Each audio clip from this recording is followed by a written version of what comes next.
part 2, or if we're gonna act like it's kayfabe, part 1, episode 181 of the TFW podcast. Even though we've been here, this is the second part to the Christmas special, which is now the New Year's special, but it is still the group text edition of the TFW podcast. Welcome. This is episode, I believe, 181. It is New Year's Eve week. We have been celebrating all night long with our beverages that we have had. If you have not listened to the Christmas special, stop right now, run that back so you can see how we've got to this point. You guys know me. I am Matt. I am joined by the beautiful Rhodesia, who has done a wardrobe change. Gotta respect it. Gotta respect it. Eshawn is back from ICU. Brandon is in the house. Brandon brought up Michigan State on the last episode. It took everything in me to not ask him about his trash-ass football team. But I'm going to let that go because they're rebuilding. They are rebuilding. One thing we can't talk about is these Lions, though. That is for sure. But let me intro the pod because we got to talk about the Lions. We did not talk about that in the Christmas show. Shout out to y'all that listens, that support the pod. We love you guys. You guys know that. We are typically 3 the hard way. We're the Fatal 4 on this one here. Best Kept Secret in Wrestling Podcast. Do me a favor. You guys know what to do. Like, subscribe, do all that kind of stuff. Interact with us. We appreciate you guys. So we did the Christmas special. I'll tell you guys the same thing I told you on that one. If you are here for analysis, deep diving of wrestling storylines and angles, this ain't the show for you. We will see you first week of January when we break down the first Raw on Netflix. This show is us just talking and rocking it like we would in our text thread. And I got something that's going to make sure we take it to that next level on this episode here. So we will see how that plays itself out. I'm excited for it. Let's rock this thing out. Let's talk about, there is a list that came out. Before we get to, it's 2 lists. There's one list here that is Sports Illustrated's Pro Wrestling Awards for 2024. Let's hold that off. I do want to start with the WWE ranking the top 10 SmackDown moments of 2024. And what I'm going to ask you guys is, let's go 10-5. And we won't talk about what we will move, if we will add something. Let's not do that until we're done with the list. Okay, so we'll go 10-5. We'll kind of just talk about those moments. All right. Number 10 is Jacob Fatu's debut, which we were in the building for in Chicago when Jacob made his debut. And I thought they did a fantastic job with off top day one, showing that he is the menace that he has been. That's number 10. Number 9 is Meechin powerbombs Chelsea Green into the dumpster. Number 8 is Cody Rhodes slaps The Rock. Number 7 is Randy Orton RKO's KSI. I don't know why I thought that was at WrestleMania. Okay. And number 6 was the New Bloodline takes out Paul Heyman. 10-6. Strong. What do you guys think about those moments in particular? Strong as this hell. Is what was Paulie going through the table? 5? That was number 6. We haven't gotten to 5 yet. We're about to do 5 to 1. Yeah. Okay, gotcha. Meechin in the trash can was great. I would have thought Paulie going to the table would have been a little bit higher because I mean he's an old man. Taking that as a bump is crazy. So I thought that would have been a bit higher. And give me the other few again. Randy Orton RKO KSI. Mm-hmm. Cody Rhodes slaps The Rock was number 8. And then Jacob Fatu was number 10, his debut. Jacob Fatu's debut was pretty epic. I'm fine with that list. That's fair. But I do think Paulie would have been a little bit higher. Okay. I agree with that. Good list. I'm actually very interested to see what the top 5 are. Then. I was going to say, the only thing I think we can, for me, there's 2 you could take out. I would absolutely move up Cody Rhodes slaps The Rock. That's top fucking 3. Sorry. Like, I get it. Not prisoner in the moment. And even though this is WWE's list, it happened in April or March. We all was like, oh my God, it's on. When The Rock slapped or got slapped by Cody. So number 5 was Damage Control turns on Bayley. Ugh. That's one you could flip. Yeah. Okay. Number 4, Cody Rhodes pile drives Randy Orton. That absolutely should be up there. Cody Rhodes or KO? I'm sorry, Kevin Owens. KO. Pile drives Randy Orton. Gotcha. Yep. For me, this is the one I would flip out. AJ Styles fake retirement. I'm putting Heyman getting taken out by the Bloodline as number 3 easily over that. That's fair. That's fair. Number 2 was the Usos reunite. Actually, we could take that one out. Didn't hit you in the feels, huh? It didn't do his job before War Games? Actually, AJ fake retirement hit me in the feels more than that did. So what the fuck was 1? The Rock acknowledges Roman Reigns as his tribal chief. That was for fake. That was for fake. But it wasn't for fake when that moment. Remember when we were sitting there watching when he went to go hit that if you smell and Roman put his hand out and stopped him right there and said, I need you to do one thing for me. Acknowledge me. Man, shit. I would have put The Rock doing this over that. Throwing the L up. Guns up. I think you read that wrong, man. I think it was like flip-flop that.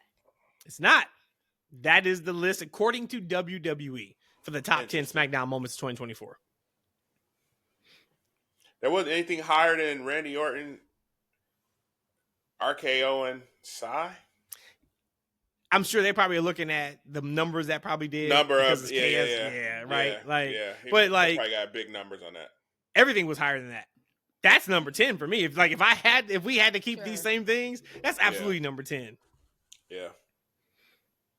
Yeah, I mean, it's a good list. I will probably, I'm not going to sit and do it now, though, because I'm not going to sit and do it now. But you definitely can rearrange like those in a different order. Those were the moments. Yeah. Yeah, I mean, to be honest with you, like the damage control Bailey thing, I might have that on the bottom of my list. I thought that whole feud was trash. It was a moment, though, when Bailey, popped in and kind of caught them talking shit. That was a moment. It was a moment. It wasn't a top 4 moment of the year on SmackDown. I agree. So, what is your guys' number 1 moment? Out of these 10, what is your number 1 moment?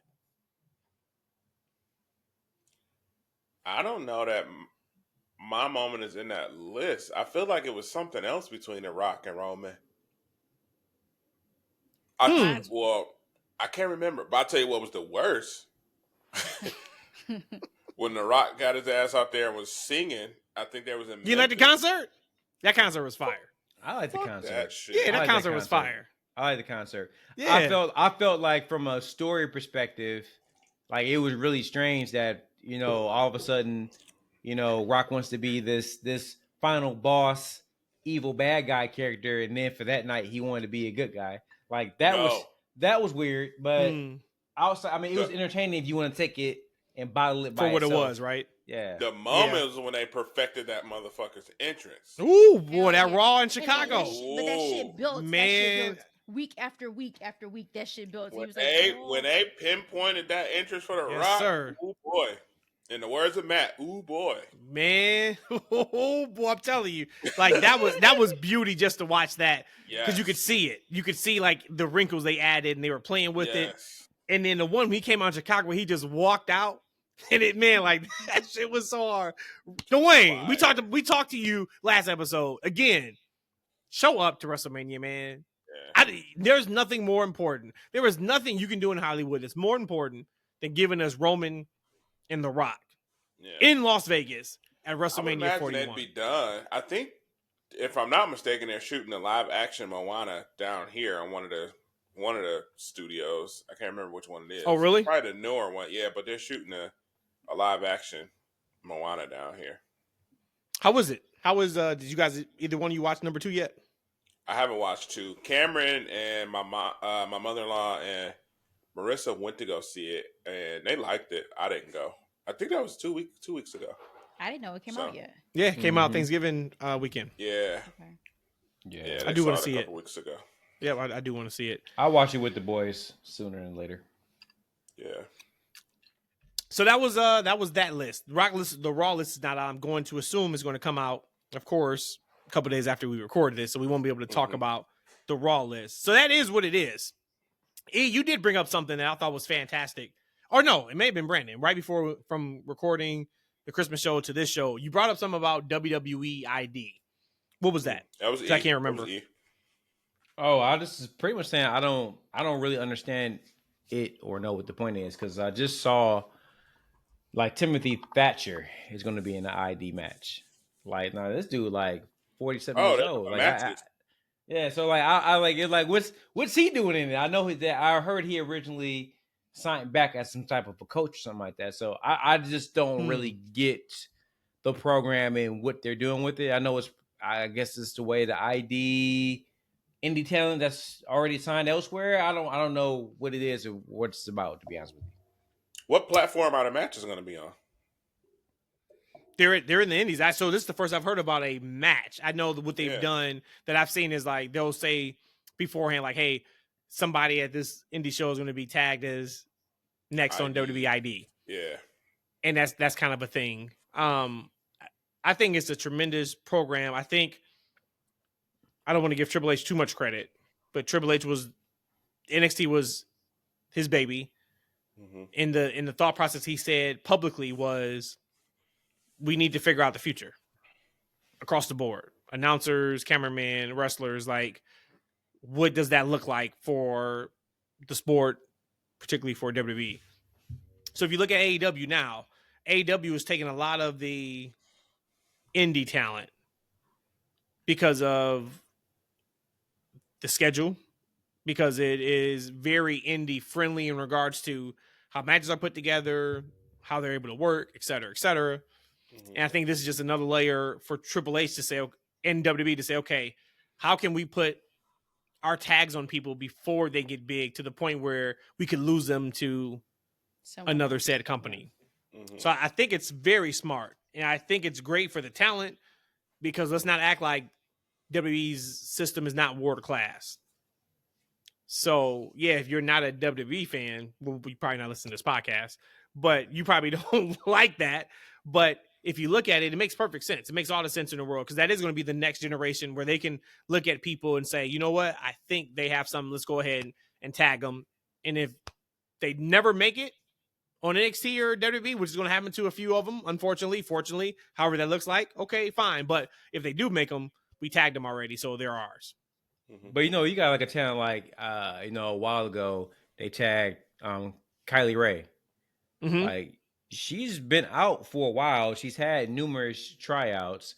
She was originally, Brandon, she was assigned as like the second female for AEW.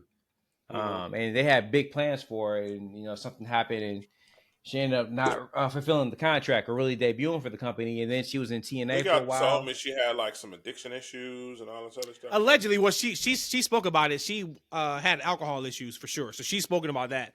Mm-hmm. That's like for sure. There's some rumors about if she had some type of relationship with somebody in AEW that went sour, and that's the reason why she asked for her contract to not be used. Thing or something like that. That's one of them. And that wasn't even supposedly a relationship. That was something that went sideways, right? Yep. In the band. But we don't know. That was really dirty booty talk. Like dirty booty right there. That was dirty booty talk right there. We don't really know what was going on with that. But she's been around. Like, so she's available.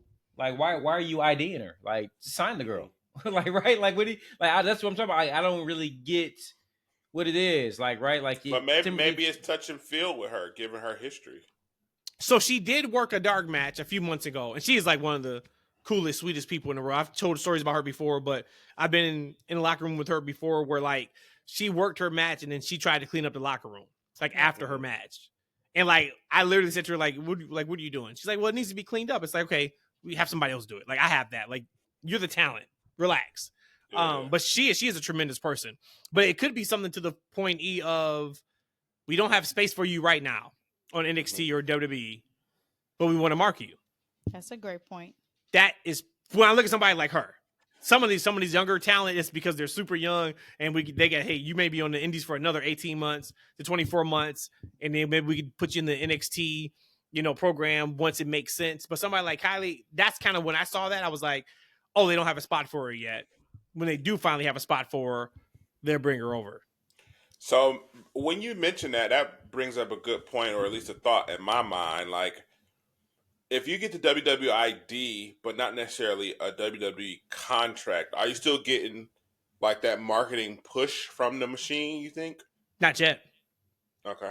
Nope, you're just marked right now. So you're just marked as a pipeline. If we're talking sports or analogy, you're in the minor leagues. Bingo. That's exactly what it is. Okay. Yeah. Really quick, you kind of hit on being in the locker room with wrestlers, and I don't know if a lot of people know this about Rhodesia's ties to kind of warrior wrestling or anything like that. And maybe you guys want to shout out warrior wrestling. I don't know, but in that brand or kind of company, is there anybody that you guys interact with or see or have watched and be like, oh, they should be ID? Everybody. That's a hell of a question. I think that's a hell of a question. Because I've seen them for quite some time, and I don't want to say anything that I'm not supposed to say, but I think the majority of them should. Again, I still don't know what this ID thing is. Is this like kind of like the come ups of NXT? It is. They are tagging independent wrestlers that could have a future in the pipeline of WWE. Oh, so absolutely. I mean, you're talking some of them are 19 years old, 20 years old. Yeah. If I equated to baseball, the main roster is the big leagues. NXT is probably AAA. And then that ID is easily AA or even A ball. I would probably say all of them. Because truthfully, the ones that I've seen, we've already seen them in AEW. Because again, AEW has had this thing like after Triple H took over NXT, he kind of put up all of the seasoned independent wrestlers. It was kind of like, okay, what do we have left? And that's kind of what AEW did. They pulled over. They had some strong veterans, and they brought over a lot of green wrestlers, young wrestlers. So for me, the ones that I've seen, some of them are green, some of them are not, but those are the last of the indie wrestlers that I would know of.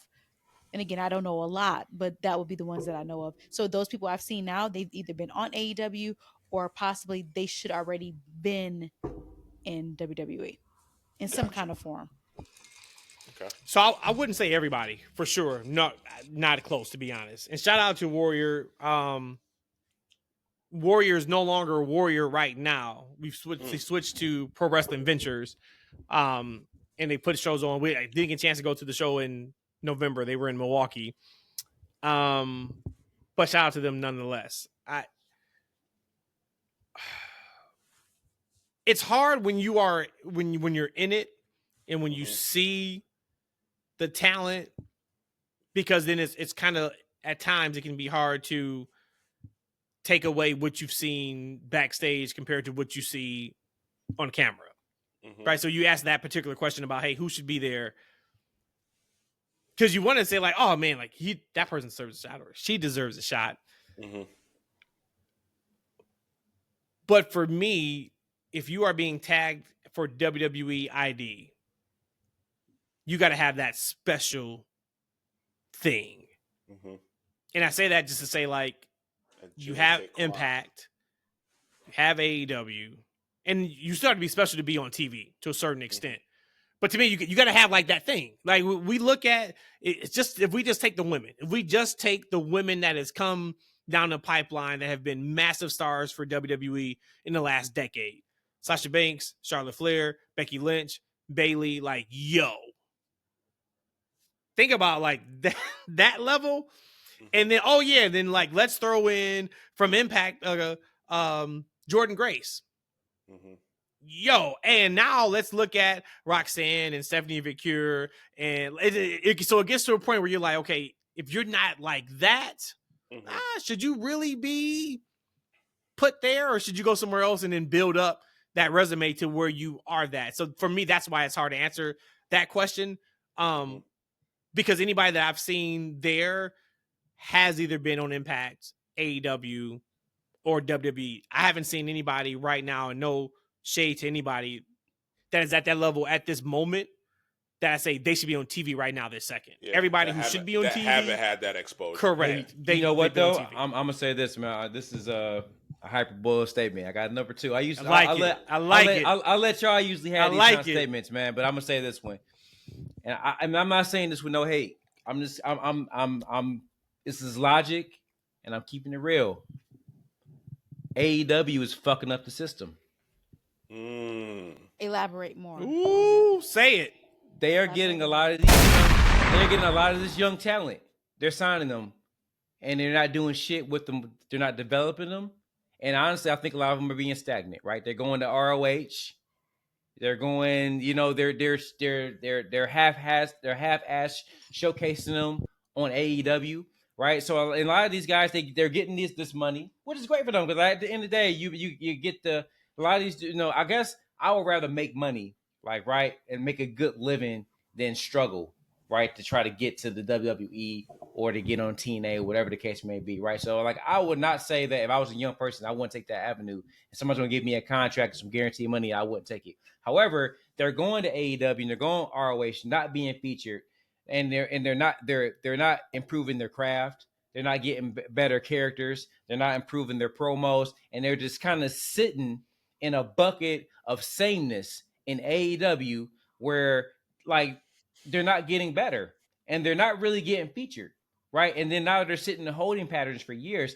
I think that some of these younger talent were to go up to an NXT years ago, right, to where they could have got better training, they could have got character development, and they could have gotten into a system where they encourage you to grow as a competitor. And that's key in any business, is to be in an environment where they're kind of forcing you to grow and to get better, right?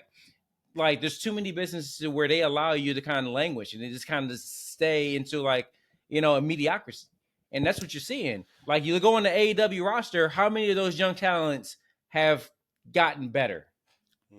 Right? They're still in the same place they were 2 years ago when they got signed. I think that's doing them a disservice. And now we're if they can go to NXT, they'll be that much better.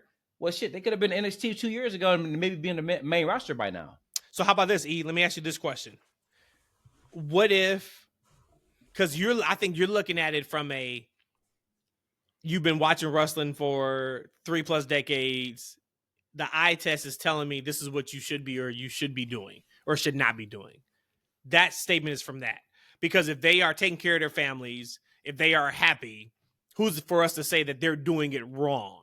So take that out. So that part of they're getting paid. The wrestling business is much more healthier with AEW being here than not being here.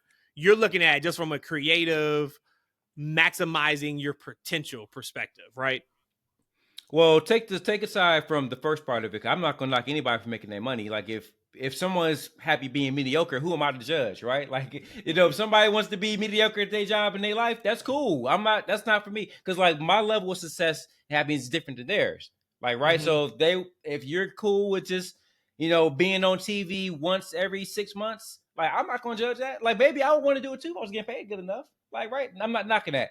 Well, I'm saying they're fucking up the system to where if WWE or somebody could have the same talent, it'll be better television. When we talk about look at the NBA and their ratings, right? We talk about ID and people, right? I think part of the reason why the NBA is struggling is because there's not that next future star that people can write stories for. Right?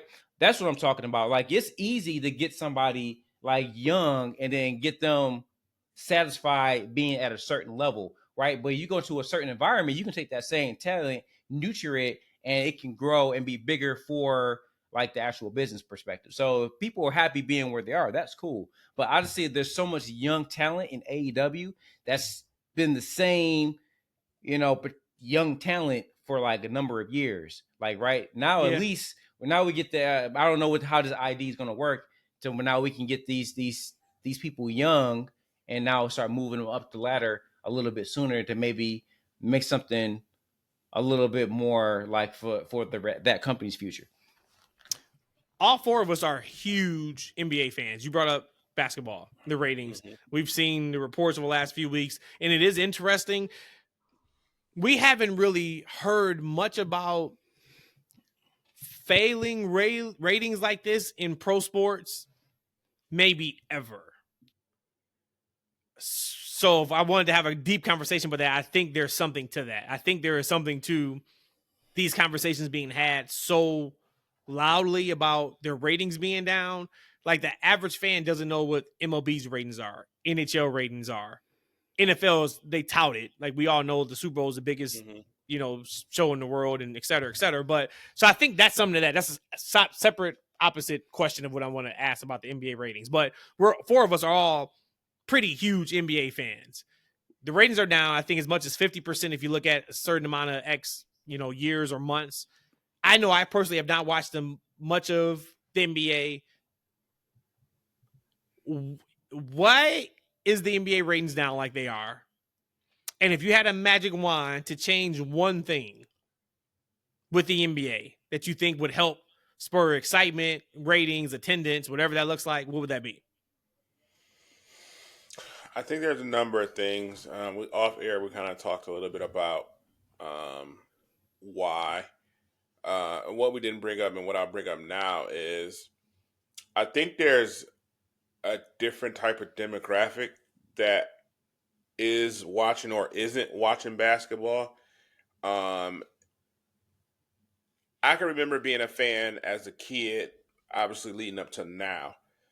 And as a kid and leading up to now, or maybe a little bit before now, there was a standard of how you watch TV.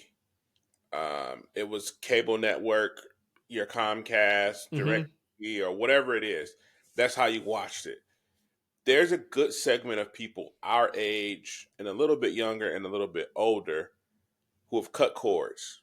Yep. And just don't watch ESPN and TNT the way they used to or the way we used to growing up. There's a lot of games in the NBA, just like baseball. Baseball has way too many games. One of the things we did bring up is the season starts smack dab in the middle of the NFL season. Yeah. The NFL is in week 3 or 4 when the NBA starts.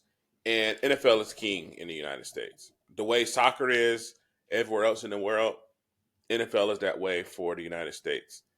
And people gamble more on the NFL. There's fantasy football when it comes to NFL. People just watch NFL a little bit more than they do the NBA. And then another thing we talked about, the teams that were dominant are old now. That run the Warriors had was incredible. Even when they weren't winning, that's 5 to 7 years of just great basketball. You knew they'd be in the playoffs, with the exception of the year Curry was hurt. A couple years and they were down bad. But I think it was the other night, the Warriors got popped by about 50 points by the Grizzlies, and Draymond and Steph didn't score a basket. It is weird. It is weird.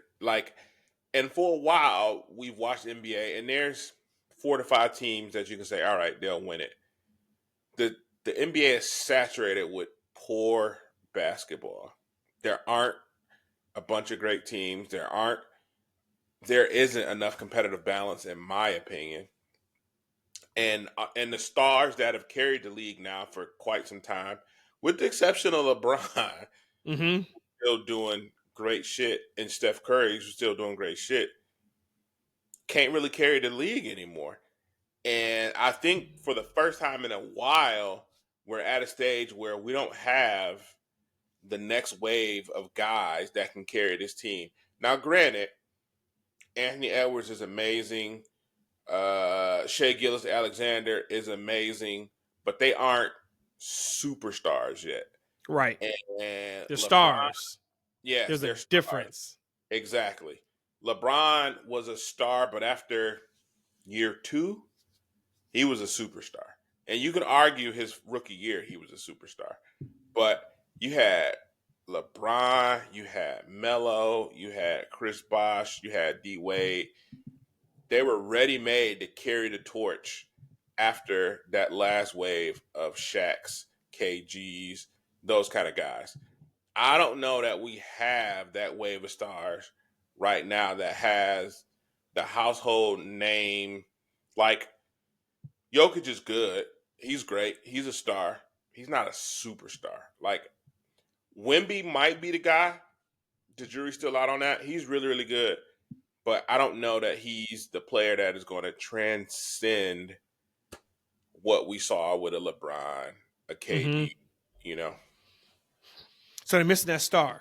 You may be the bigger basketball fan out of at least the three of us. I'm not including Brandon, possibly. I think so. If you had to change something with the game right now. It could be a fundamental change. You say this is how we're going to get people to be back interested in the NBA. What would that be? You know, that's the sad thing. I've actually been off the NBA for probably the past couple years, to be honest with you. Oh shit! All right, well, I'm having a hard time watching the show.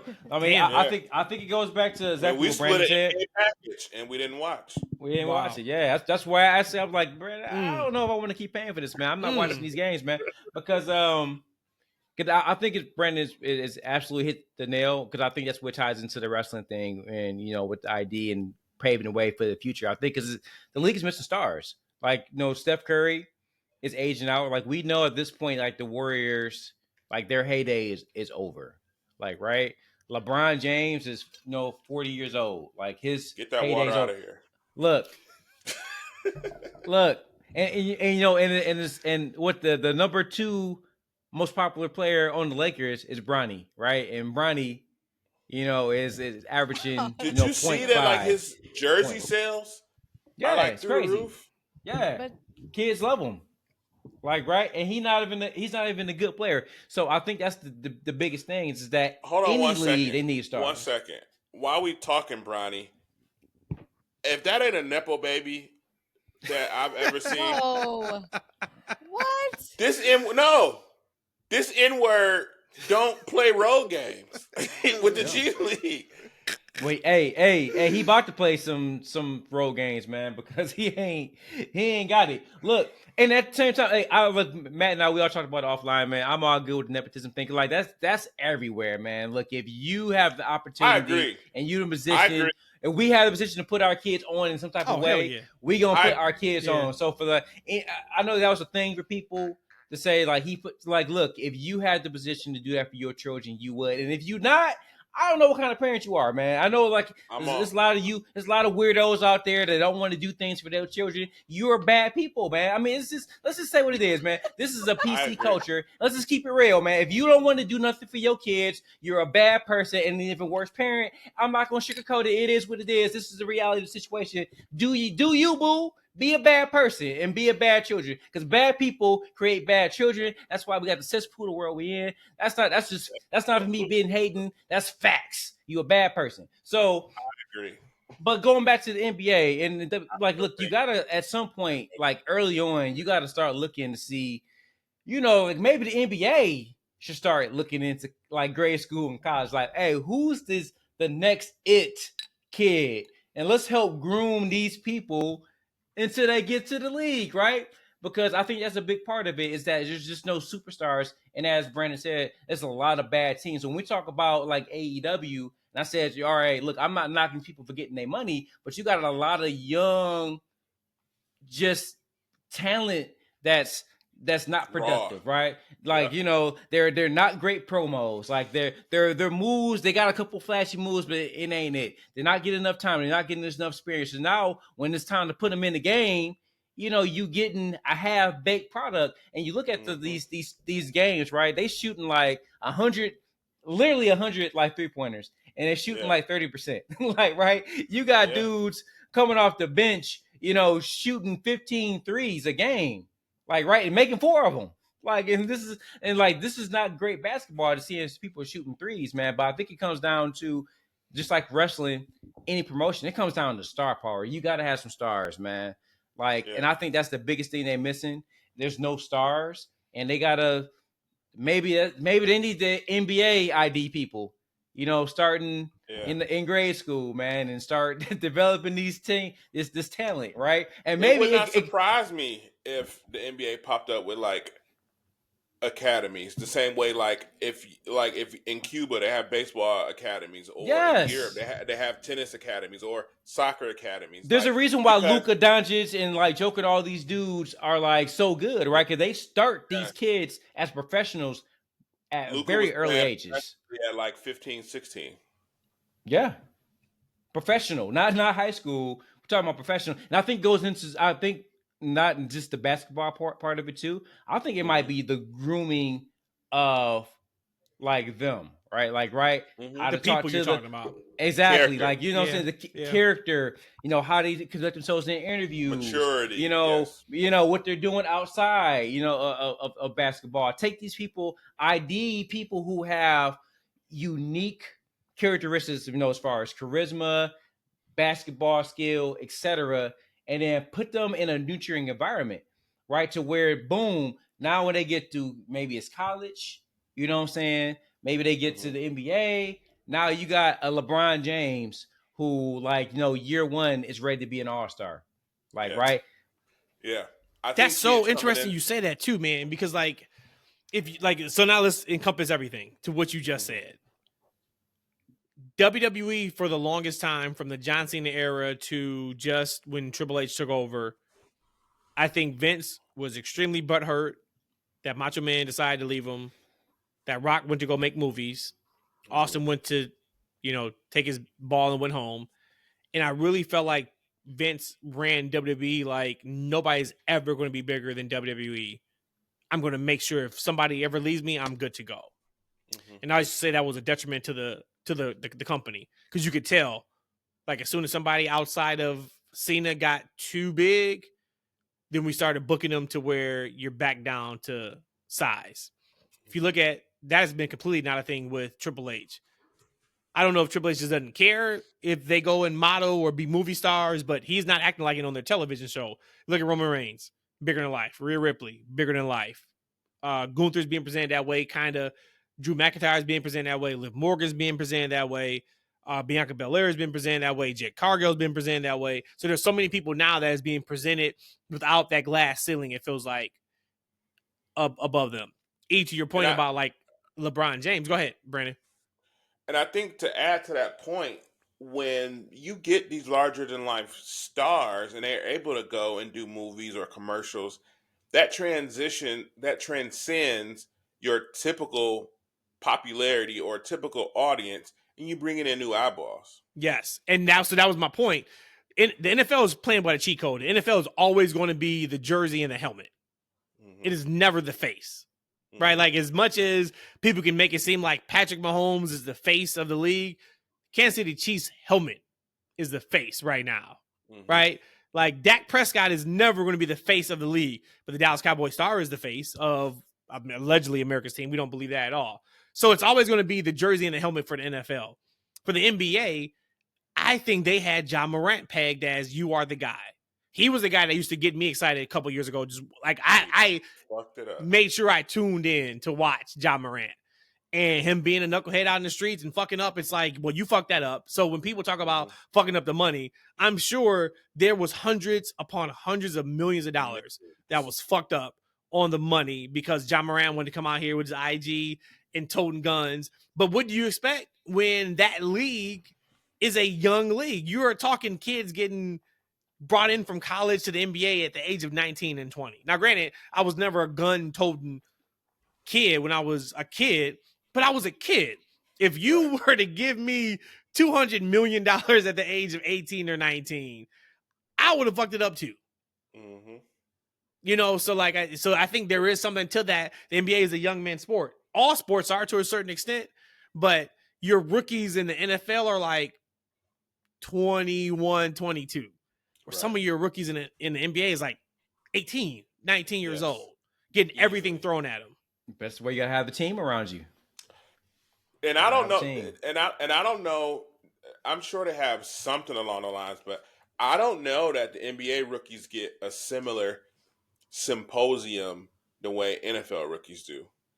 That gives you the game about how to deal with money. Yeah, you know, how to behave on the road, like that type of thing. I know they get that, like in the offseason leading up into their rookie year or into the draft or something like that.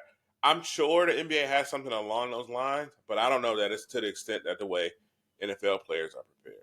Hey, let me ask y'all a question because I want to get Rhodesia in on the play. So, like, going to 2-25, like we are like WWE, AEW. We know who the stars are. Go around. What's one person that you think is going to make a big splash in 2025? Not like somebody that's our. No, I ain't talking about like, you know, You say can't say John Cena? Uso. Yeah, you can't say John Cena. You can't say Jey Uso. You can't say, I'm talking about somebody that you think 2025 is going to be like their year to break out to like that next level. Whatever, maybe that's main event, maybe it's mid card, whatever it is, that next breakout like star where this is going to be their year. Let me start with you, Rhodesia. I do want to answer Matt's question originally on the NBA. So for somebody who would watch the NBA for the funness of things, I did follow a lot of the main star players. For me, the biggest reason why I'm not following this year, and if you want to count me as ratings, is these tournaments. It goes back to like how we feel about AEW, how I'm starting to feel about these women championships on WWE. When you have all these tournaments, am I really going to care throughout the season? Because in my mind, I know that the finals are the finals. That's going to come starting at the end of April, beginning of May, and then we're going to get the finals in June. I don't give a shit about the tournaments that's happening right now. I know when it comes to things like football, that in America, you have these whole tournaments to get our excitement as Americans. But for me, number one, to me, my viewership is different because of these tournaments that's coming up. I go back to 5, 6, 7 to 8, 9 years ago, these all-star games. I took pride in being a Detroit fan. That was the Eastern Conference, and when we win the all-star weekend, we are the winners who's going to be kind of like have the home court advantage in the finals. To me, the all-star weekend is a big difference for me. I love LeBron. I love Stephen Curry. So like for me, I like that whole thing. But then when they went away from it for they did it 1 year, and I think they kept doing it. I'm like, what happened to the East and the West Coast? So to me, there was some pride for me in that. So as a NBA watching fan, that was another reason. When they were drafting the players. Yeah. I gotta ask y'all though, man. Them tournaments though, I kind of feel like them tournaments don't really mean anything in the grand scheme. That's what I'm saying. It's just games. I don't think it's necessarily something that adds to it. But I think what it was, I think they were trying to add like competitive nature for the players to send it right. Because like the thing is, what they say every year for the NBA is that the first half of the year into the All-Star game, teams are on cruise control. Yes. And then from a fan perspective, they don't mean anything, right? So this was kind of things that kind of get the players to have a higher sense of urgency to give us better games. So for me as a fan, I thought it was something to kind of add more stakes to make this thing. Because let's just say what it is. We feel like the players and teams don't give a shit until the All-Star break. Correct. And it's been like that for probably 10 years. So this was their way to try to make them care about what was going on. So I can't knock them for that, to be honest with you. But I don't necessarily see how it affects anything outside of that, for me as a fan. What's hilarious for both of you to say you still don't give a shit is the origin of these in-season tournaments was to increase ratings. Exactly. Yep. From tip off of the season to January, February of the trade deadline or the NBA All-Star game, nobody cares. So that is extremely interesting, and I would imagine they'd be super intrigued to kind of hear your responses about if this tournament has improved the league in any way. Because historically players have been daydreaming or sleepwalking. Yep. The first 3-4 months of the season. And I have one final thing on this because this is a wrestling podcast and this is supposed to be our text thread. But the major reason, this goes back years, the moment that, and I say the European NBA players came over and they developed an outside shot, and we loved NBA based off of the defense, and for me, being a Detroit fan, the low scoring kind of games, it's all about defense. Mm-hmm. When these European players came out and they have an outside shot, not only can they take that shit to the rim and dunk on you, nuts in your face, but they can also shoot a 3-point shot. Felt that nuts in your face. She said it was so serious. Yeah, I mean, she was so you see her? She was squinting. She said, it's not even like they can't shoot the J and it takes to the hole and nuts in your face. Nuts in your but face. you could even, you were so Because I it's feel okay. it. That's when I see. We see. That's the Prosecco talking. I was there. Oh, yes, on the goose. It's feeling loose. Maybe what I should say is that when you had a 3, 4, 5, they were only down in the paint. That's all they had. That's the only shit they can rock with. Mm-hmm. You're not getting down there. Hey, Shaq, probably one of the greatest. He's absolutely on my Mount Rushmore of NBA players. You got somebody like Shaq. Mm-hmm. You're not getting shit down over there. But now imagine the Shaq on the outside. Not only can he block your shit, he could also shoot a jump shot. He block your shit. He got your nuts in your face type shit. She is feeling that. All right, Rhodesia. He asked you, but I know. So look. Let's get NBA, y'all. Let's get back to some wrestling. Y'all completely omitted me when you asked Matt that original question, and you said why are the ratings? Which one? No, we're talking about 2025 breakout now. No. I'm talking about the first question. Yeah, he asked you. No. I know, but we're past that now. My breakout we're star past that now. So my breakout star is Jordan Grace. I already know. I know all these answers already. I follow along. Jordan Grace is going to be my breakout star of 2025 in the WWE. That's actually a good one, though. That's a good one. I got one that's going to beat that, but that's a good one. Because this is her first year, so they're going to kind of pump the brakes a little bit. I'll tell you, but I won't go next. Brandon, who you got? Carmelo Hayes. I don't know if y'all saw. Well, y'all didn't watch SmackDown, but so week following, correct. Week following, after he got squashed by Braun Strowman, he beat him last Friday. I remember I watched the top 10 on YouTube. Yeah, so I saw that. I think it was a count out or something. It was a count out. Yeah, yep. But he was he was talking his shit or whatever. So I think he's about to get the push. I hope anyway. I think he's a good heel so far, and I think there's an opportunity for him to get a big win over a Braun Strowman to kind of push him in the direction of where he can make some noise. I don't know if he gets a belt or anything this year, but it wouldn't surprise me if he does well in a King of the Ring tournament or something this coming year. But I definitely think at the very least he gets a push and kind of breaks out of kind of his mold of where he's at right now. Yeah, it's funny because when he lost to Braun, I told Rhodesia, I'm like, I hope he doesn't get stuck. Yeah. In this role, the role of can talk that shit on the mic, so you always got some type of credibility, but you're going to lose. Yeah. And I didn't go to that. That wasn't what I thought was going to happen. But when I'm watching him, I'm like, because he's perfect in that role. He can make a career out of that if he wanted to. Yeah. Like if they wanted him in that role, he can make. But I think he's so much more than that. So for you to say that, I think that's a good one. Yeah. E, what you got? I got two people. Okay. This is a one. I'm gonna go with the wish first. I hope B-Fab has a breakout year. Yeah, buddy. I hope she has a break because I've always felt like I am on that. Oh yeah, B. If we want to talk about this ain't we ain't talking about this, but B love him to B-Fab.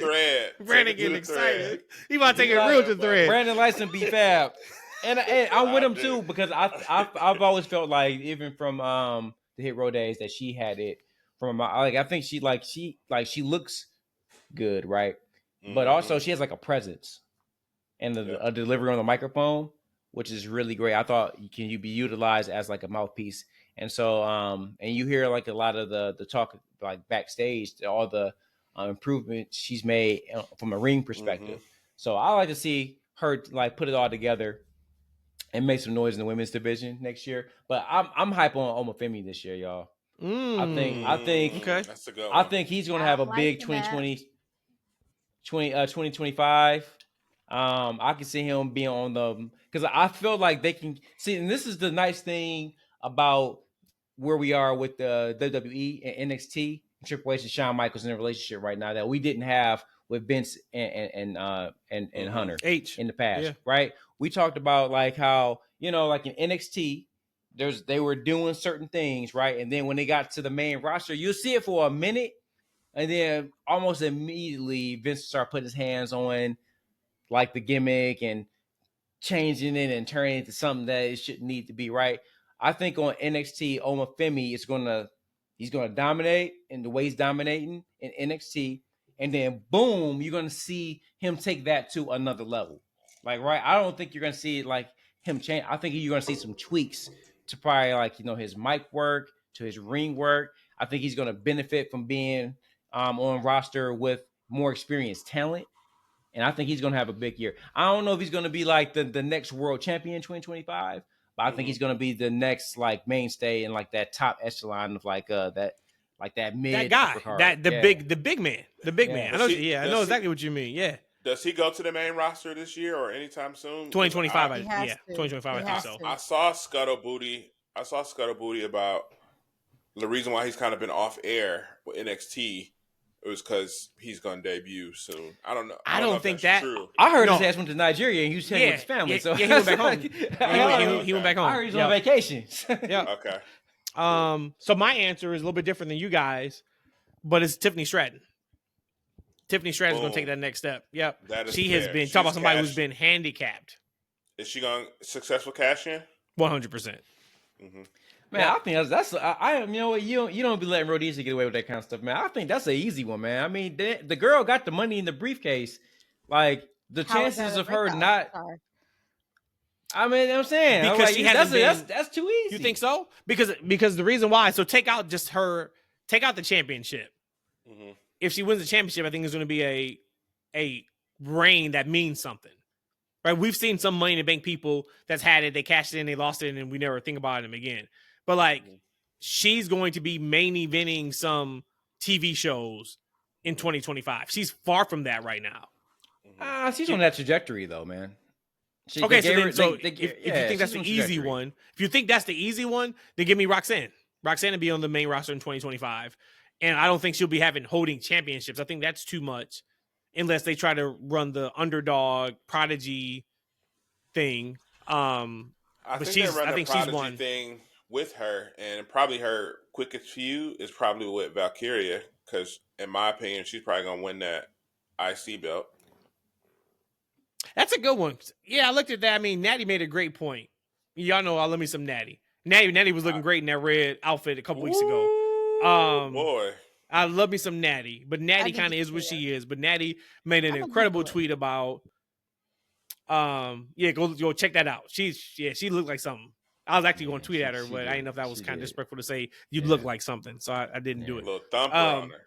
But she made a comment just about like, it's my time. Like, I've done so much, like me being the first, and I would love that for her, because I said a couple months ago on the pod, like, let me get the Natty that doesn't have to worry about teaching and showing in the ring. Let me see Natty just go out there and smash that shit for 15, 20 minutes every single night on Raw or SmackDown. That's kind of fitting for her. Like, I feel like the Hart family, they rock the IC championship whenever they've had it.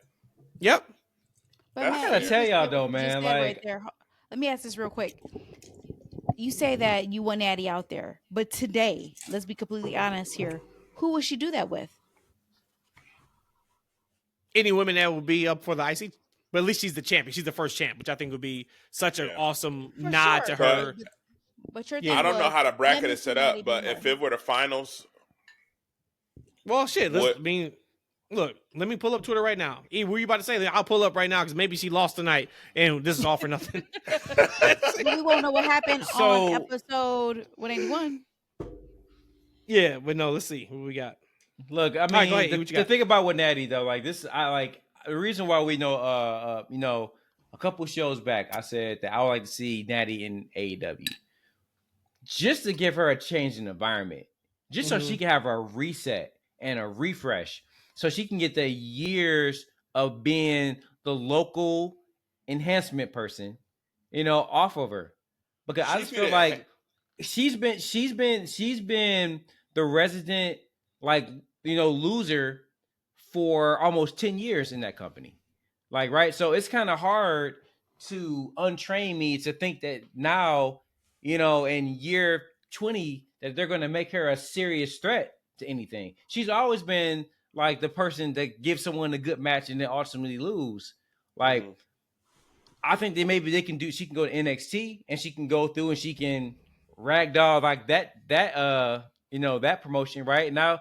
maybe, I don't know, shake some of that off. Or maybe they just give her an entirely new persona and personality. Maybe she come back and she's something other than just Natty Neidhart, right? Or maybe Natty Neidhart means something different in 2025. Something to kind of shake it up. Because she can't come out doing the same thing because she don't keep getting the same results. I think there's a viewer apathy with her right now. Yeah. But I think if you know that she's the resident loser, I'm sure Triple H knows that.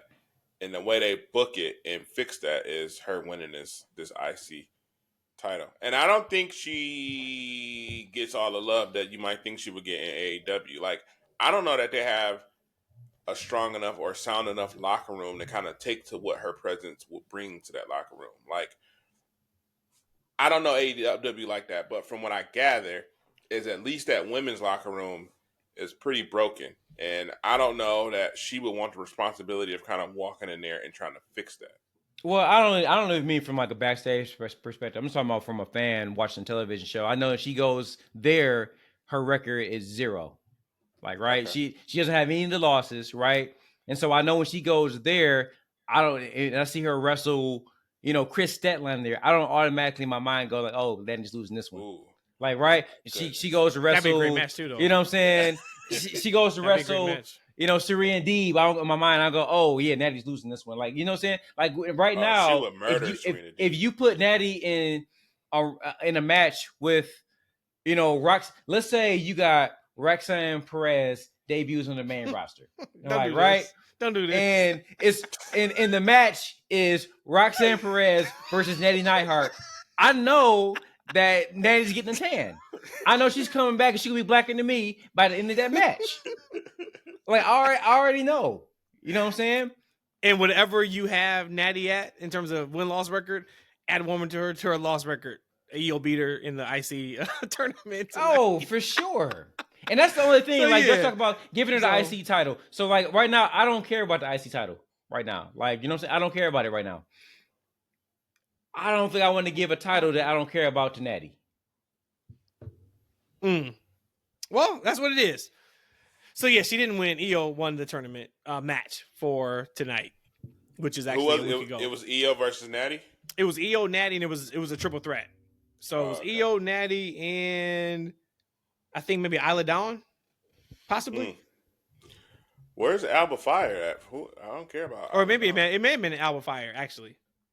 Which one is the one? The red. Oh, no, there's only one reason. There's Isla Dawn. There's only one reason. And now that you did that, Brandon, now it's time to bring the text thread for real. And Rhodesia, I'm gonna have you start because there was a particular reason why Brandon brought her up.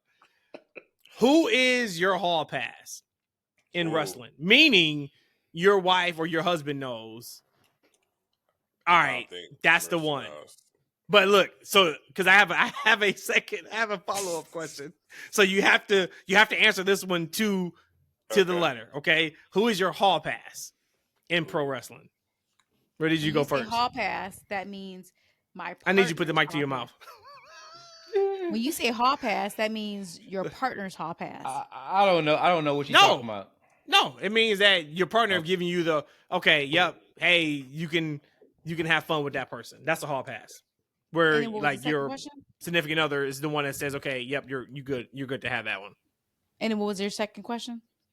That's the question. Who's your hall pass that you would want to cash in on? Cash in on is hilarious. Yes, Money in the Bank. The Rock. That's your number one? Truly? Probably even over Roman or whoever else. I love still. Roman, I love Roman so much, but I feel like Roman's like my brother. That's like my family. If it was do marry kill, Roman would be who you marry. So that's exactly what it would be. Yep. Marry, kill, fuck will probably marry will probably be Roman. Fuck will be Rock. Kill will probably be Solo. Sammy Uso. Sammy catching a stray is nuts. That's crazy. That's so nuts. I don't really. Okay, so yours is The Rock. Actually, I even take Karrion Kross. I think Karrion Kross is sexy AF. I do Karrion Kross. Really? When he was bald. So you're going to Karrion outside of The Rock, right? When he was bald. Karrion when he was bald. Pause, but I would pick The Rock over Karrion Kross. That's why it's not your hall pass, Brandon. There we go. Who's your hall pass? Man, I got a top 10 probably. The top hall pass. Hall pass. And I'm stressing hall pass. Because of my second question. This is tough. Willow? Oh, okay. Maybe. Okay. Got it. All right. It's more, but I will go Willow. Okay. Here's the thing, like, so Katrina would never give me a hall pass. And so if I was able to get a hall pass, yeah, I'll need more than right now to think about. I have to really put some soul searching because I need that one. Like if I was to get, like, I have to make sure I have to make this count.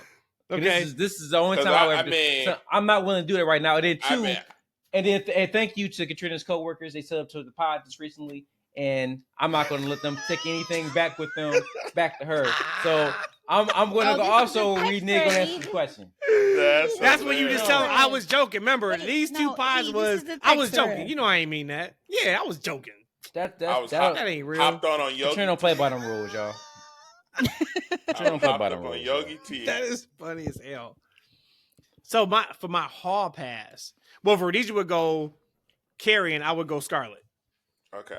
That'd be a hell of a foursome. Make it a fun time. Yeah. So like, man, Brandon, that's look, me and Matt saw Scarlett in person at Starcast, the first one, and that was such a great time. Right? I thought about the other day, man. That was such a great time. But yeah, we saw her in person. We couldn't stop taking our eyes off her. She is so beautiful, so beautiful. Like, it's not even like. Yeah. Now, granted, I think she looks a little different than what she did back then. Yeah. Not saying like she looks worse or anything, but she just looks different. She was breathtaking, like legit striking, breathtaking. Mm-hmm. Yeah, you would look and you can't take your eyes off of her. Yeah. And that's when she was on Impact. So I wasn't familiar with her. I had seen her before, like on Twitter, like little clips and stuff. With your game. Man. No, like at all, man. And then Karrion came up a little bit later. And I was like, okay, that must be like, it's got to be like her boyfriend, because I wasn't familiar with him back then either. But she looked. I mean, she's one of the best looking people I've seen in real life. Yeah, it was like that. I felt bad. I couldn't keep my eyes off. I'm like, man, she is just striking. Like, I had, you know what I'm saying? Just you see people that is just like just beautiful people. Yep. Yeah. I was like, man, she is. And then I felt bad because then I started asking my questions. I started asking Matt. And with Matt and I talking about the woman, like she's like literally like in arm's length, right? And we're like, man, why is she on somebody's TV? You know, no, for real. We started thinking like, why is she on somebody's TV? Like, why didn't somebody sign her yet? And remember, her autographs were like $15 or $20. I mean, it was like, but it's just that's funny because I've always talked about presentation when wrestling.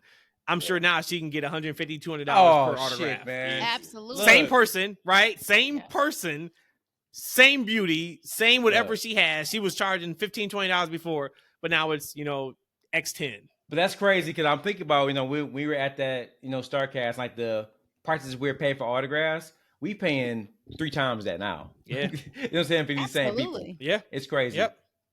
I think right before we go to I think I'm on the switch. Oh, who you switching to? Willow got kicked out the bed. Who you got? It might be Bailey. I think so.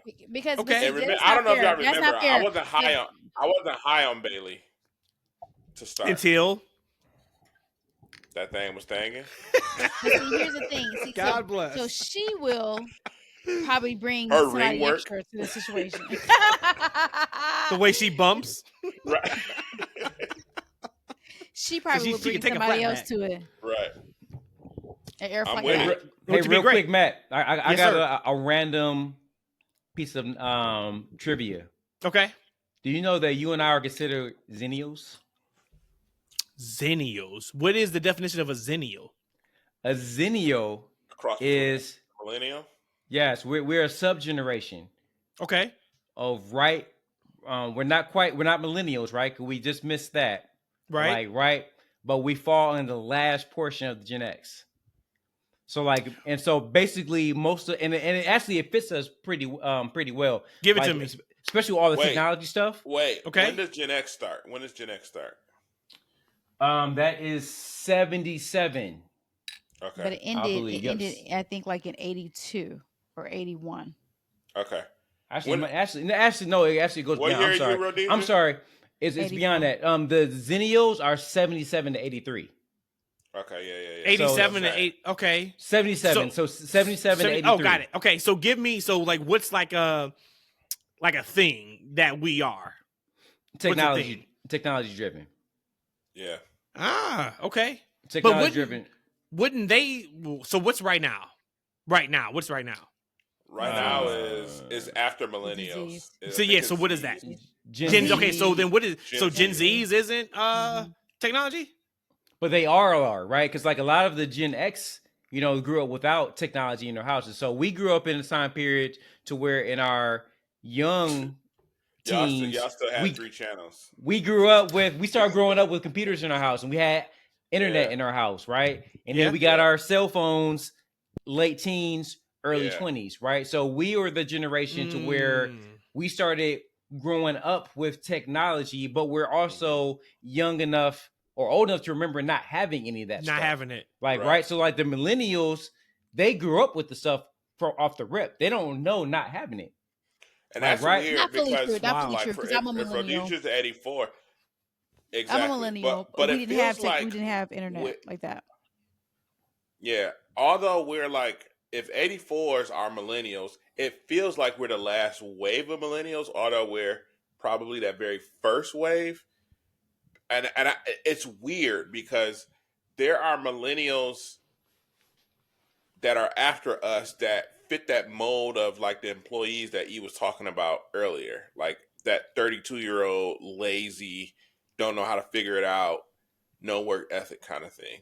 And like it's a weird dynamic within our generation where Rhodesia and I fits that. We still get that hard work ethic. We still understand a certain kind of hip hop and fashion and all that stuff, but we miss that drop off of like 10 years later where it was cool to kind of just not care about anything, Right.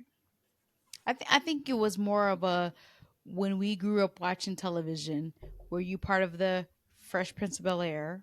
That was like the last of it. Right. When it comes to like cartoons, the moment that you introduced TGIF, that was like the end of that genre of age. TGIF was a time. But and that was it. That was the it of it. Like for us, like, and I also think it has to do with the age. Step of the by parent. step and Family Matters day back to by back. day. Yep. And I think it's the age of the parent. Shit. That was Like, Fridays. parents That was Fridays. super Yeah. Got it. Okay. Well, you know why? 'Cause I only watched Full House. And he never That watched was it. Family I Matters. would cut it off. Yep. No, After I didn't. Full I House, didn't you fuck didn't with watch anything else?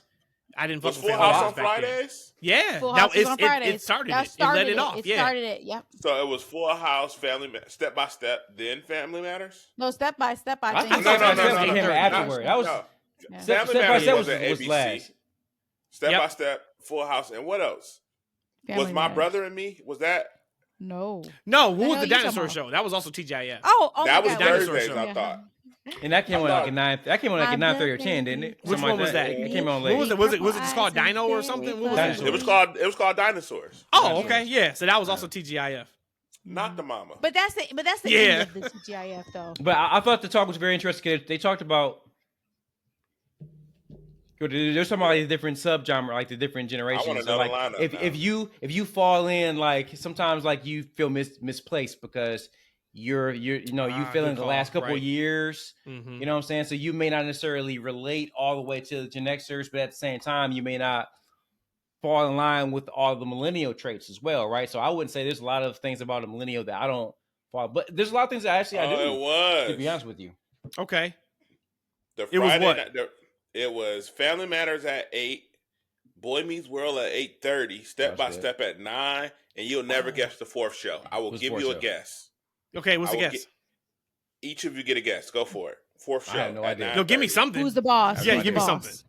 Who's the boss? You know, that who's was the way boss. before that? That was the It boss. it was a black show. No way. From the 9:30 to 10 o'clock time slot? Yes. That's fake news. Your hint is Golden State Warriors. Golden State. Fake news.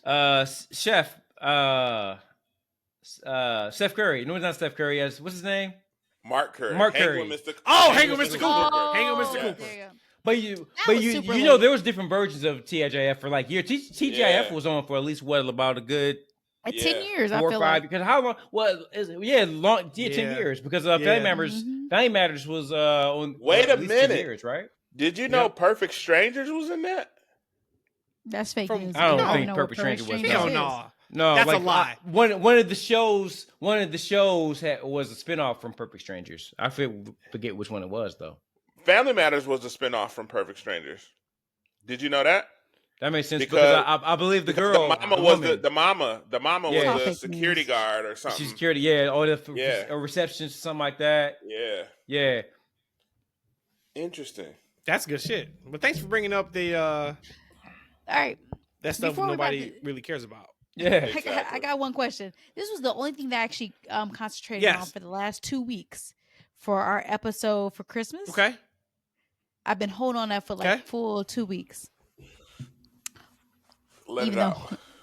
What is your party superhero power? So everybody has superpower. Okay. Everybody has that it. I know mine. Matt probably know mine. What is your party superhero power? Wait a minute. What do you mean by party superhero power? Your power. So when you're at a party, what's your superpower at that party? Yep. Oh, at the party. What's your superhero party? Oh shit. Power. What's your superhero power? Yeah. You go first, Rhodesia. Oh, I can lift anybody. Since you've been holding on for 2 weeks, you gotta. And she does it all the time. I can lift anybody. She just picks people up. Yep. She just picks people up. I picked them That's up. how I can tell when she's really drunk.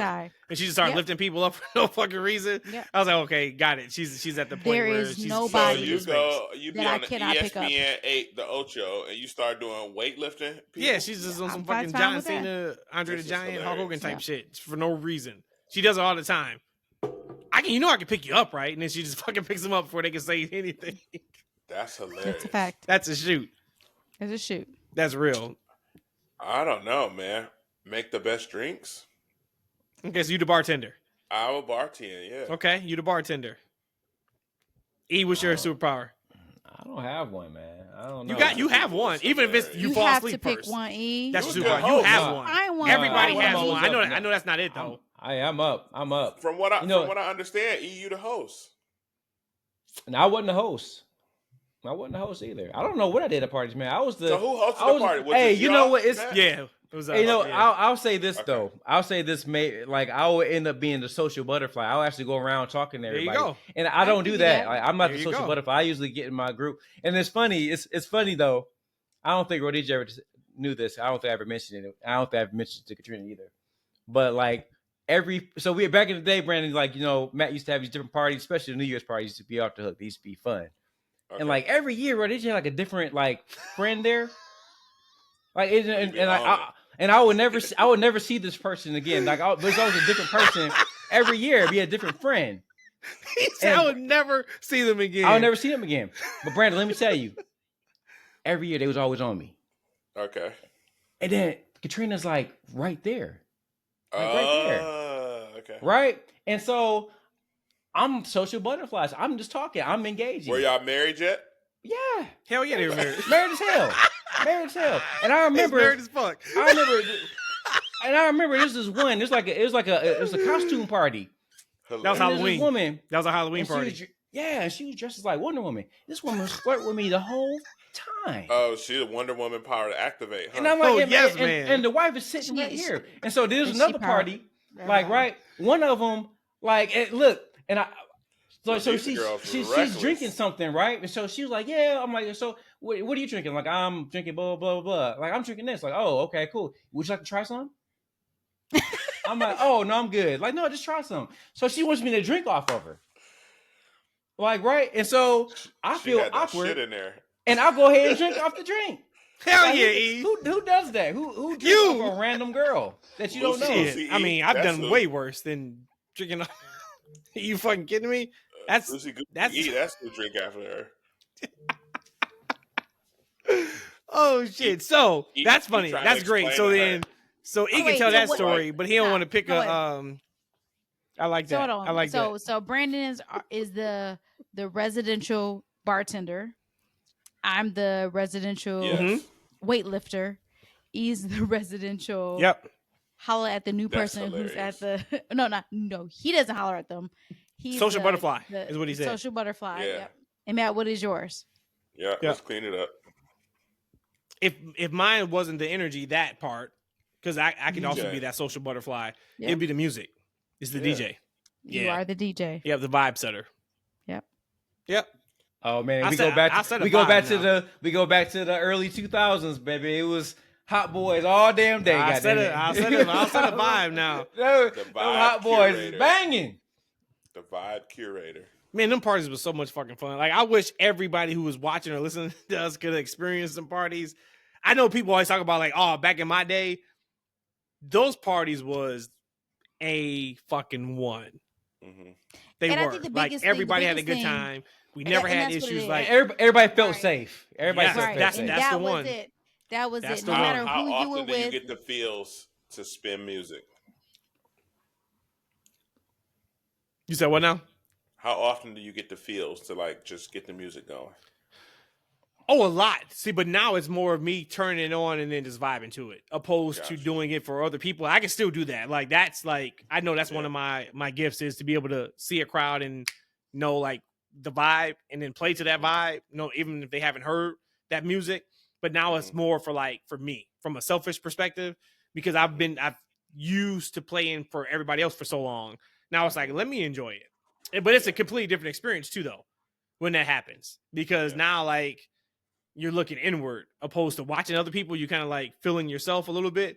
So that's a whole nother ball of wax. Do either of you have an album or song of the year for you? That's probably not fair for me to say as far as an album or a song of the year.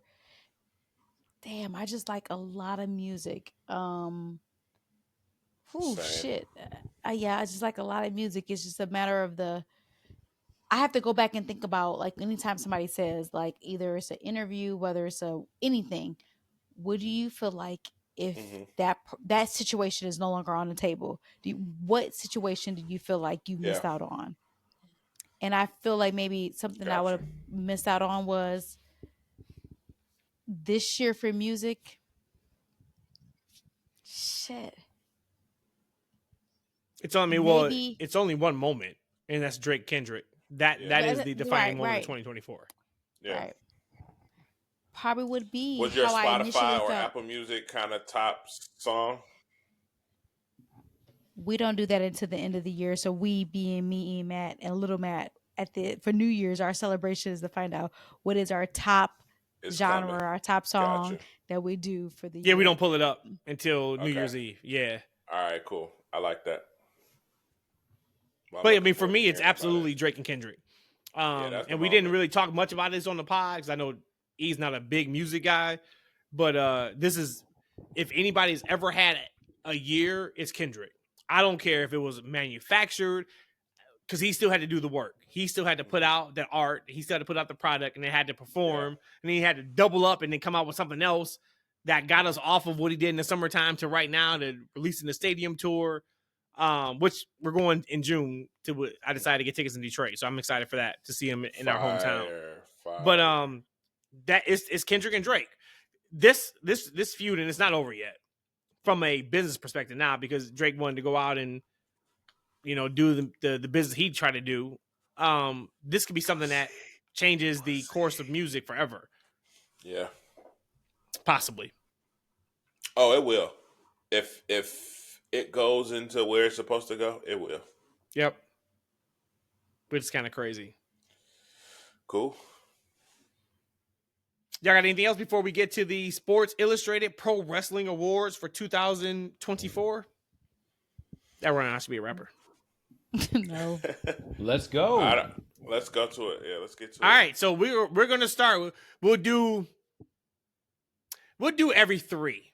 Because it's about 10 categories. And now this list is pretty damn good. Like, if you just take this list and you want to keep it moving, it would work. So they did not try to troll us. They did not try to start conversations and put somebody in. It doesn't make sense. This list is pretty legit. But if we had to argue, let's try to argue. All right, so we'll do 3 at a time. Tag Team of the Year. They have Frexium from NXT. Best on the mic, they have Drew McIntyre. And heel turn of the year, they have Xavier and Kofi turning on Big E. Oh, wow. If you had to argue any of those 3, because I think, once again, those 3 is good. I could argue the heel turn of the year could be The Rock, because he didn't start out as the heel. That would be my answer. But I have no problem with Xavier and Kofi on Big E, because I think that's going to have some legs and they're going to tell their story, et cetera, et cetera. I would throw Drew in there, too. But Drew was already a heel, right? I don't know. But I think in our thread, given that that's the theme, KL been doing some great work the last few months. I mean, now you would really have to be a prisoner in the moment to put KO in it. You have to be so in the prisoner in the moment. You don't remember anything else any other 10 months of the year. But hey, if you want to do it, do it. That bad blood beat down in the parking lot, and the way they did that was beat the shit out of Kofi. Look, even he knew that's why he walked away. He knew he was about to talk about it. He didn't want those problems. Biggest heel turn. Rhodesia, if you had to pick, you picking something? For biggest heel turn, no, because for something like The Rock, I would not have expected, like, okay, he's a good guy. This dude has been cutting promos, 30-minute promos every Friday night before SmackDown. He's not a good guy. He's all the way a bad guy. So biggest probably turn, and again, I am a prisoner of the moment. It would have to be the New Day. But again, when you say turn, no, I've already said, and they said it. Kofi and Xavier could have freaking killed Big E. They could have annihilated him, but they didn't. It was just a matter of, like, this is bro code. This is brother code. We're not going to do that. But for me, like, biggest turn has to be them, because New Day for the last 5 to 8 years has only been the face. New Day rocks. That's been them. Mm-hmm.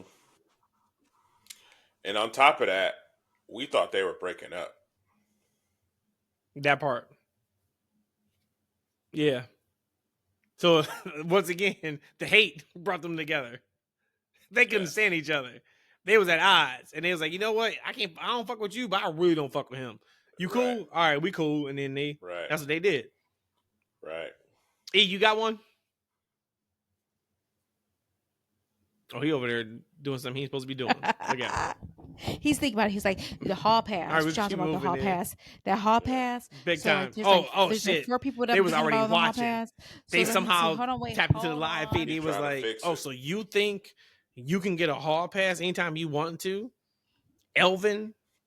Start calling him by his government name. Hilarious. I'm just telling you what it was. Hilarious. God bless. All right. Putting that out there is crazy. Story of the year. The Bloodline Saga. Show of the year. WrestleMania XL. Match of the year. Bryan Danielson versus Will Ospreay. No. If you had to argue one of them. Story of the year. When they say the Bloodline Saga, for me personally, that carried me throughout the entire year. There was nothing by the end of WrestleMania 40 that was going to surpass the Bloodline. That was for me because I'm a Rock, like all that. So that was already submitted for me. And then you put on Solo taking the Ulafala and Jacobs coming and that whole situation. Yes, I won't argue that. Show of the year, WrestleMania XL, of course. Easy. Yep. Match of the year, Bryan Danielson versus Will Ospreay. That's an interesting one because what pay-per-view was that? I don't know if I watched that or not. That was early in the year. That was wasn't it? Oh, that was Full Gear. Not Full Gear. What's it was earlier than that. Oh shit. What's the? Is that the one where Bryan Danielson won? No, wait. Bryan Danielson won. Was it Revolution? Right? Revolution is what I was thinking of. Revolution. No, Ospreay won. Remember, he hit him with the Tiger Driver. That's where that whole storyline came from. He didn't want to hit that move again because he hit it on Bryan. And okay. So this is Forbidden Wall, Forbidden Door, Forbidden Wall. That's what it was. Incorrect, sweetheart. Incorrect. That is not the case. But it sounds fantastic. Because of the star power, I would take main event WrestleMania Night 2 over that. That's mine. That alone. We got that was mine before it even happened. Yep. I don't care about F the wrestling moves and all that stuff. That's mine. I would take the Avengers scenario we got, which you guys predicted. Shout out to y'all. Hey, you know what it is. You know that one had like 18,000 views on like Instagram or something like that. It was something crazy. Incredible. Yeah. Incredible. Shout out to y'all. I don't know if y'all give yourself enough flowers, but let's take a minute to just shout out to TFW Podcast. Hey. What an incredible year y'all have had. Go for it. What an incredible year y'all have had. Great content, great predictions, a lot of truth to the way stuff evolved on shows or PLEs, just from y'all commentary alone. Shout out to all the guests that you guys have had this year. Billy Mays was phenomenal. B was phenomenal. Bushman was phenomenal. I think you guys did a really great job this year. Given that this is the New Year's pod, I'm super excited for what 2025 is going to bring for y'all. More guests, more views.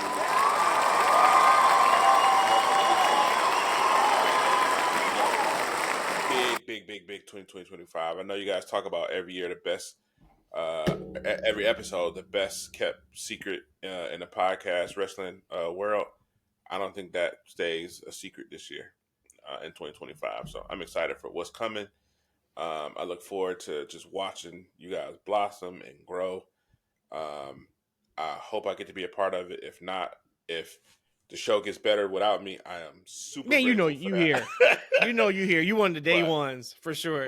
I appreciate that. Love you guys for that. I appreciate that. We have. I'm so excited to see what 2025 brings for us. You hit on a lot of things, and because it's the text thread, I'll be honest. I get so irritated at times when I see shit on social media, and they'll be like, "Oh, nobody saw this coming. Oh, nobody called this."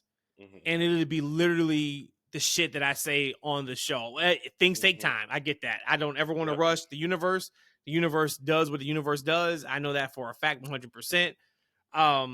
But it does get to me at times. I'm not going to lie. When it's like, man, we are so much better than X show or pod. Man, we are so much better than this. Or, hey, man, we've been talking about this shit for 2 months and it happened. And now everybody acts like nobody talked about it. In due time, though, right? In due time. So shout out to, of course, everybody we've had on the pod. Shout out to, to you three for being there. And 2025 is going to be fantastic. Like, you can really tell as a show, we're hitting the groove. We're really being where we need to be to. And it's only going to get better. I promise that in 2025. Mark my words. It is only going to be bigger and better in 2025. For sure.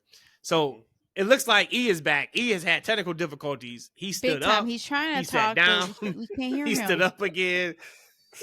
He sat back down. He stood up. He couldn't go in. He did a lot. Nope. We can't hear that blow. We can't hear that blow. Hey, why he's trying to figure that out? Let's celebrate this countdown to New Year's of 2025. Hey, let's do that. I got some Eagle Rare aged 10 years. Shout out. I love to that Bobby, bottle. who gave me some of this right here. I had some of this probably 2 years ago. And I was like, damn, this is really good. If you are bourbon drinkers, check it out. It's fantastic. Yes. I got some E.H. Taylor. Same distillery as Eagle Rare. Buffalo Trace Distillery. Yes, sir. Rhodesia, what you got? I have, besides my... It doesn't make noise. We talked about this. No, because I didn't do that because I didn't want to mess up people's ears. Oh, okay. Got it. There you go. A little Prosecco. I think E is still on his energy tea. E, are you with us? He's on the yogi. Nope. And he's waiting. All right. So then we'll go through these so we can head off. E's audio is not being right, and he's gone now. Breakout star of the year, Jacob Fatu. Women's wrestler of the year, Toni Storm. Okay. Men's wrestler of the year, Cody Rhodes. If you had to argue something, what are you arguing?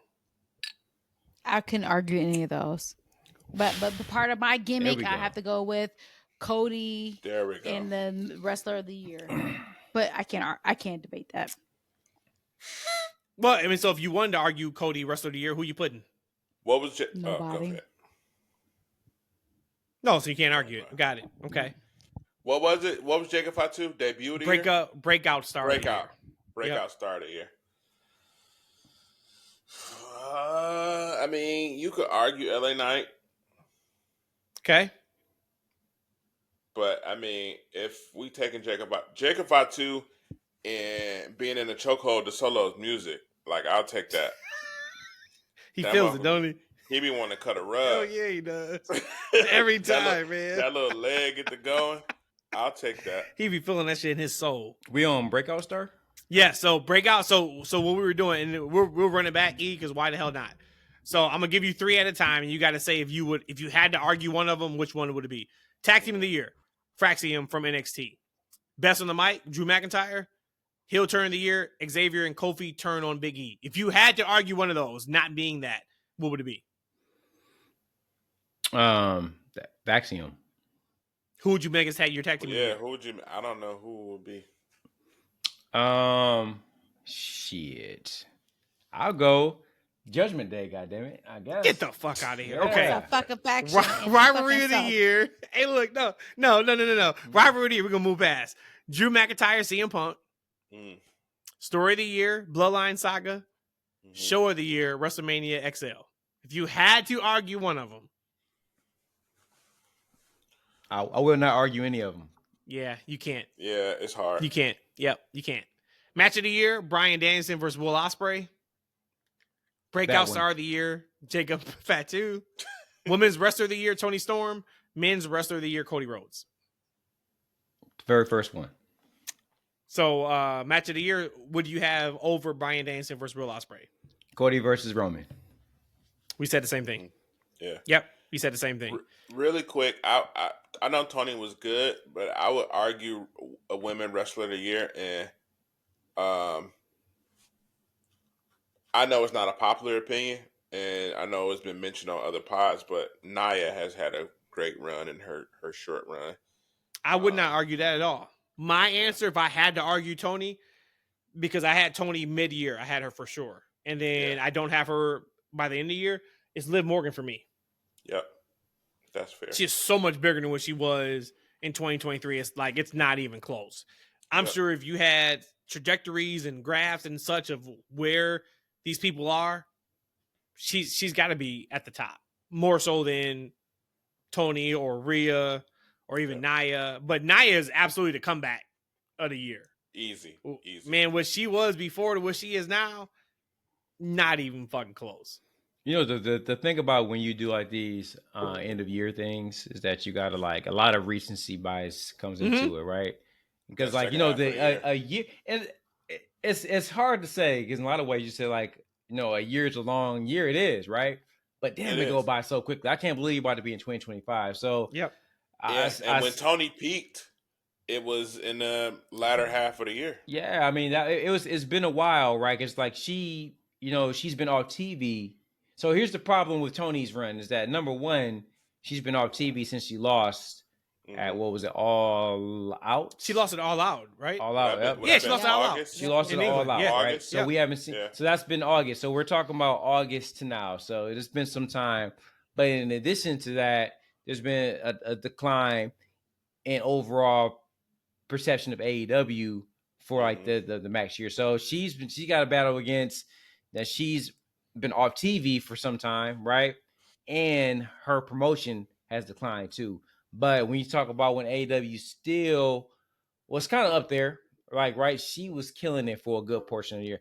Like her and Rhea Ripley, for me, for women's wrestling, was like a two-head juggernaut, man. Like they were really killing it. Cause like You think about it, they weren't just women wrestlers; they were great characters that you wanted to see on people's TV. Like, right, Rhea Ripley, man or female, she was one of the most over wrestlers in the entire world, this year.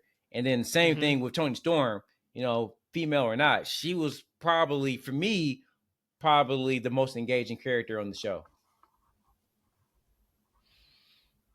For the entire 2024? For a good portion of it. Okay. Because you gotta go, we gotta go to a good portion of it. So like you go from like her reign for most of the year until she lost it in August. Like, man, she was killing it, man. She was a joy for me to watch almost every show. Actually, I kind of miss her in AEW.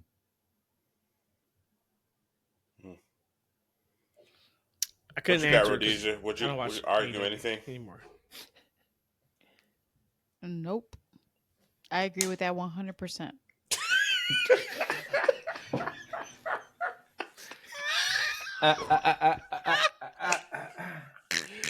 Nope.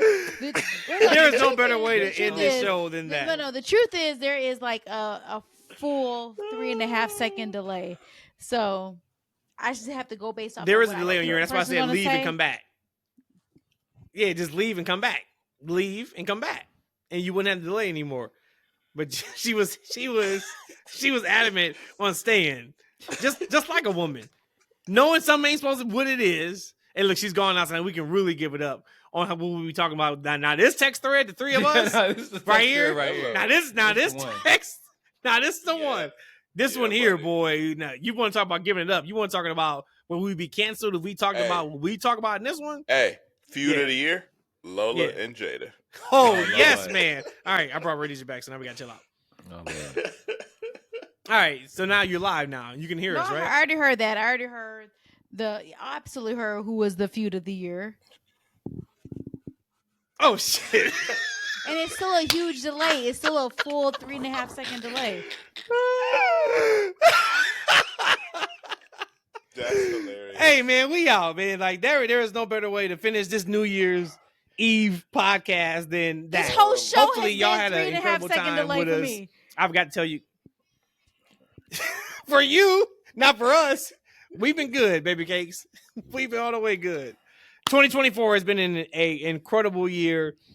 So real quick before we go, let's talk about your biggest takeaway from 2024 in whatever, however you want to take it. It could be personal, it could be wrestling. And then what are you looking forward to in 2025? My biggest takeaway is the feeling is restored for me. I mean, I've been on this journey with y'all since the pod started, and that was kind of my introduction to getting back into wrestling in partnership with my sons,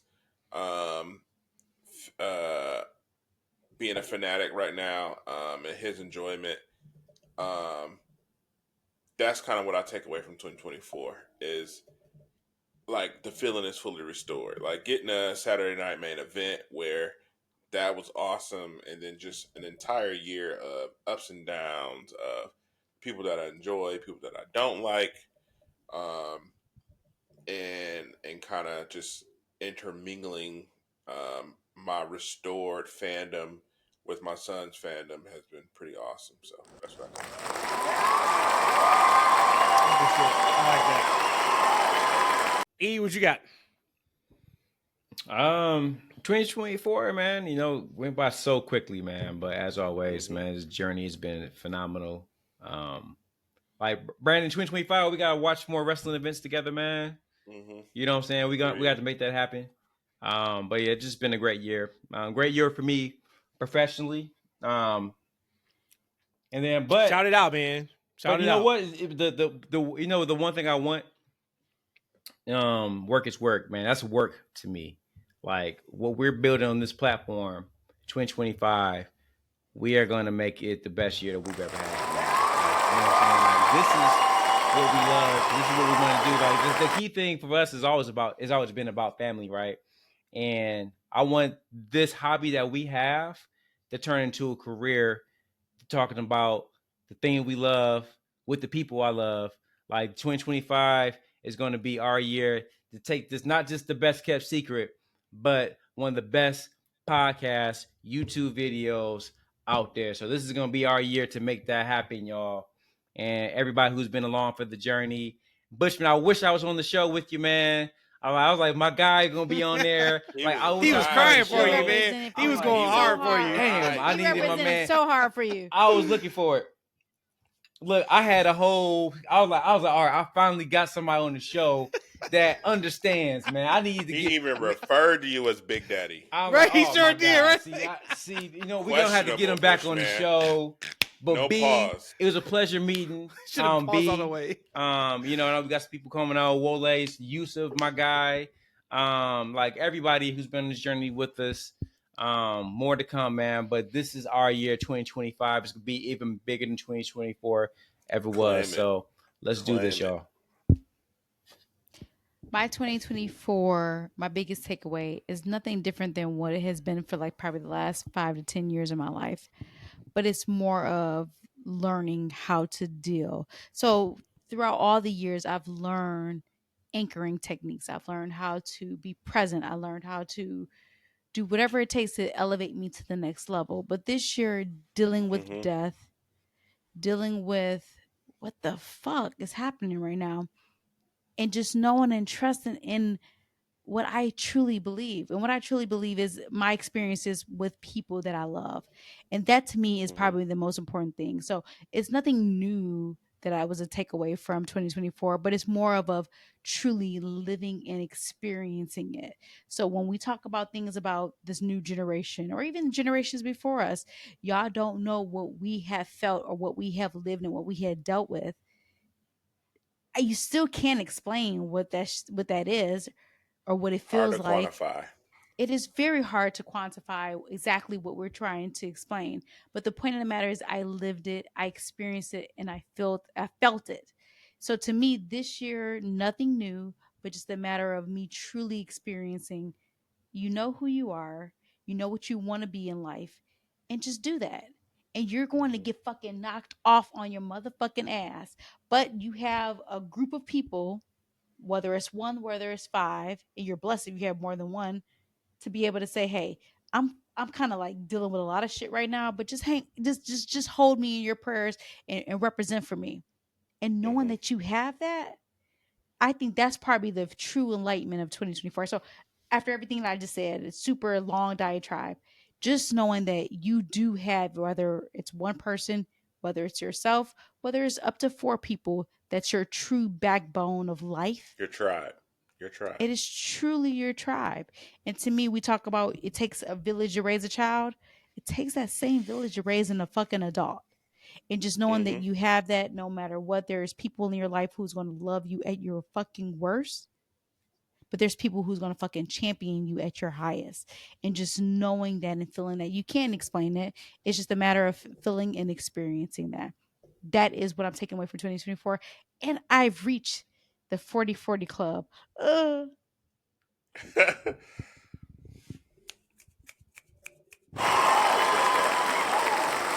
your 2025 is just that you've reached the 40-40 club. You just hanging on for dear life at this point. No, I'm not hanging on for dear life. I'm trade you in for store credit. I'm in my motherfucking shit right now. You can trade me in all you want to trade me in for. I knew who the fuck I am.